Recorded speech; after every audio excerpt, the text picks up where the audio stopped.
سێهەم لە سیفەتە بەرزەکانی ئیبراهیم پێغەمبەر سەلات و سەلامی خوای لەسەر بێت کەسێکی خاوەن لوتف و کەڕەم بووە لەگەڵ میوان، کەسێکی میوان دۆست بووە، ئینسانێکی خانەدان بووە بە تەعبیری ئەوڕۆ.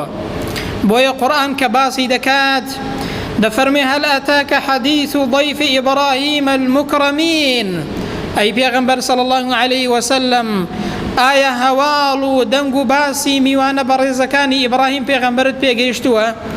لە کاتێکدا ئیذ دەخەلوا عەلەیه فەقالوا سەلامە قال سەلام قەوم منکەڕون، لە کاتێکدا کە ئەو میوانانە کە فەریشتە بوون چوونە لای ئیبراهیم پێغەمبەر لەسەر شێوەی ئینسان، لەسەر شێوازی گەنجی زۆر جوان، ئیبراهیم پێغەمبەر نەیناسین، سەلامیان لێ کرد و ئیبراهیمیش وەڵامی سەلامەکەی دایەوە.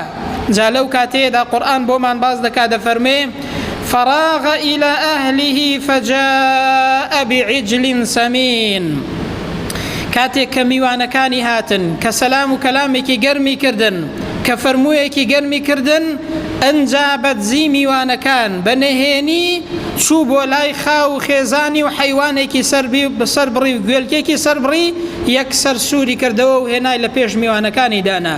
بەڕێزان قورئان چەند جوان وەصفی شتمان بۆ دەکات.